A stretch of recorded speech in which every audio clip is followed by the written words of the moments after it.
What's going on, guys? Welcome back to the channel. Today we have something very quick, very easy. I think you guys are gonna like a lot. The normal content that I'm uploading on my channel is usually these longer guides. They can go anywhere from like 15 to 30 minutes. I want to start mixing in some of these easier style tutorials. And I had this idea yesterday while I was listening to music.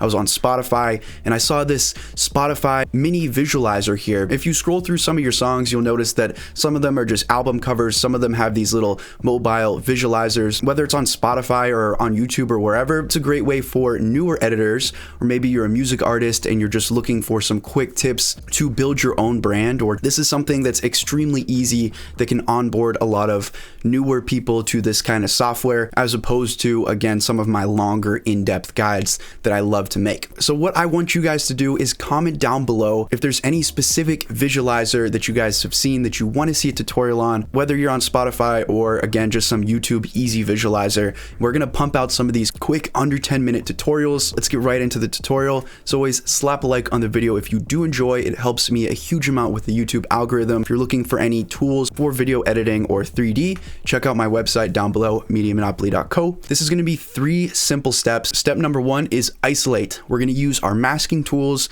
to isolate the subject, isolate the foreground from the background, and we're going to make that flag move in the background. Step number 2 is add motion or add some sort of dynamic to this picture to give it that moving visualized feel. You can add motion to the background or the foreground, it doesn't matter. And step 3 is to add different elements to make it feel more alive. So let's get into it. If you're using Adobe Premiere, you can just select the layer here, and in the top left, you're gonna see this effect controls. Under effect controls, you're gonna have your motion, position, and scale, rotation here. If I wanted to, I could tweak these to change that around. And you're also gonna have this little opacity tab. So open up opacity and go ahead and grab your free draw Bezier, your pen tool here. We're just going to click. And now to make this process a lot easier, I'm just going to click the squiggly key in the top left next to my 1 key and make that full screen. I think it's a bit easier in After Effects and you have a few more tools, but again, for those of you who are just using something like Premiere or even like a free software like Sony Vegas, Final Cut, then you guys will have these basic tools. So again, just click. If you need to make a bend, you just move your mouse either to the left or right while you're holding down left click, and you just want to make a simple little mask. So connect your mask, and there you go. So a couple things we need to talk about here. So now that we've connected our mask, let's go ahead and select this and back up in our effect controls. A few things you should know. If you just check on inverted, you can either subtract what's in the mask or you can add what's in the mask, meaning you're removing the background or you're removing the foreground. This mask feather here, if you bump that up, it's just going to smooth out the edges around your mask. So if you put that at 0, it'll be more of like a paper cutout, but you may see some of those edges. If you want it more soft, you can maybe add like 5 or 10 to the feather. That's really all you need to know. Step number 1 is almost complete in terms of isolating. What we're going to do is bring back our background. So let's go ahead and take this layer and just drag it into a video layer above. And then we're going to hold down the Alt key on our keyboard. So holding down Alt, we're just going to click, and we're going to, while holding down all those buttons, drag down. So we just duplicated that footage and put that duplication in a video layer below the original. So now let's select video layer 1 here, this duplication we just made. In the effect controls for that clip, let's go ahead and just click inverted on the mask.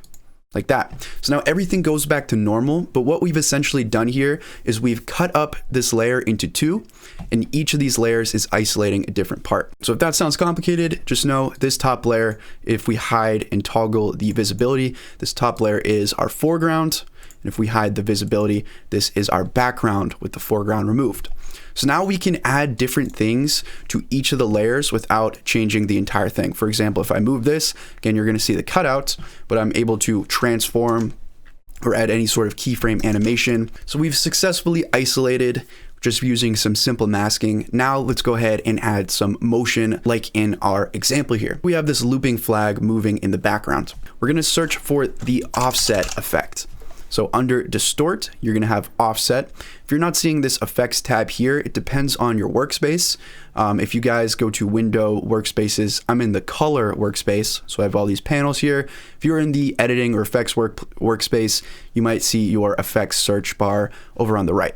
Either way, find that, search for offset, and drop it on the bottom clip. So I love this offset effect because you can apply this shift center too, and you see how we just have this multiple repeating going on. Now the only thing is if we move this, you see that he's still here, he's not removed. So what I'm gonna do is I'm just going to change this around a little bit. If you wanted to, you could right click and nest the clip, and then you could go back and drop offset again. That way it's going to be moving with all the adjustments. That's still kind of weird just because of that cutout going on there. So another thing we could do is Control Z. We're going to unnest. What I'm going to do is just mask this so that it's only the stripes, and you'll recognize that in the video as well. It's not the full flag. They just kind of cut out the pieces that they wanted to essentially swivel up and down. So let's go ahead and change around our mask. Let's just delete this for now. We're going to make a new mask. So again, I have my top clip with the visibility hidden. We're only working with the bottom. Select that bottom clip. I'm going to grab this 4-point polygon mask. I'm just going to make a square around these different stripes here. And I'm going to turn that into my background. And this is just a simple example. If you wanted to, you can make it a lot more in-depth. But essentially, again, I'm just going to take this. Once we've made the selection, right click and nest. Whenever you're nesting a clip, you can double click in here, and here's everything we did to it before. Nesting essentially is like pre-composing in After Effects. You're turning this into a new clip without any of the adjustments that you did. So that way you can add adjustments to something, nest it, and then add other adjustments without messing up the previous adjustments, if that makes sense.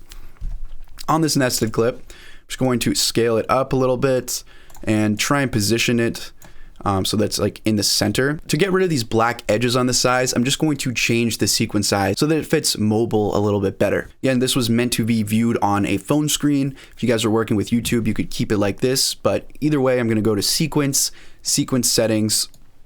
Instead of having it 1920 by 1080, this 16 by 9 aspect ratio, let's just make it 1080 by 1080. So it'll be square 1:1. And if I wanted, I could even just look up Spotify art dimensions. So you see this is an aspect ratio of 1:1, should be fine if you're trying to get it exact. So we'll fit it like that. We'll show back our main image here just by, again, toggling the visibility, and we'll kind of center that up. And then we're just going to make this background loop. So again, we talked about the offset effect. Let's drag that onto the bottom. And then let's make a little keyframe animation so we can have this going through. And you see this black gap. Anytime you have something that's messing up in terms of the adjustments you made, you always just want to re-nest. So let's go ahead and right click. So delete that, right click, nest again.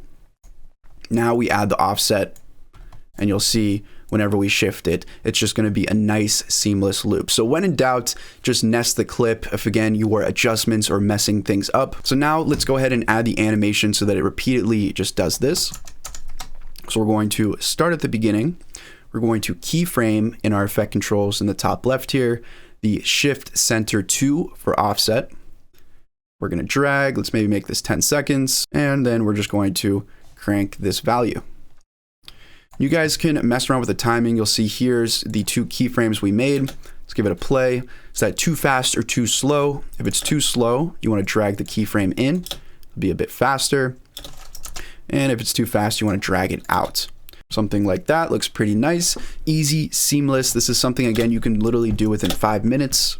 And then the last part is just add something to make it more dynamic. So I'm just going to grab some free smoke overlay clips from Footage Crates. Link to that will be in the description. Go ahead and drag that into our comp like that. And then I'll just kind of position it over top of the smoke in the image so that it looks a bit more dynamic. And it's actually blowing from the wrong side. Flip that around. Now you want to think of this layer structure here as a sandwich. The order of these layers is important. So for example, if you want to put the smoke behind our subject, since we've already isolated that, we can easily do that just by changing around the structure of these layers and by taking the smoke, which is this clip right here, and putting it underneath our isolated subject. So now if I just scale that up, you can see the smoke is now behind ASAP Rocky here. Again, it's giving you some of the basics of being able to control your scene, being able to break up these pictures. So I hope you guys enjoy, again, this easier, faster content. Like I mentioned, the thing I love the most is my in-depth guides and trying to always provide to you something new, some new technique, some new style. I never like putting repeated content back up on YouTube just because for me it's not fun to make. But I think these small projects, it could be a nice little side series. Again, a great way for me to upload more content because this is so easy to make. It's a great way for beginners or people who just aren't into the in-depth stuff. Onboard those guys, give them some new tips and tricks. If you guys did enjoy, any like on the video is always appreciated. As always, guys, thank you so much for watching. Thank you so much for supporting, and I'll see you in the next one.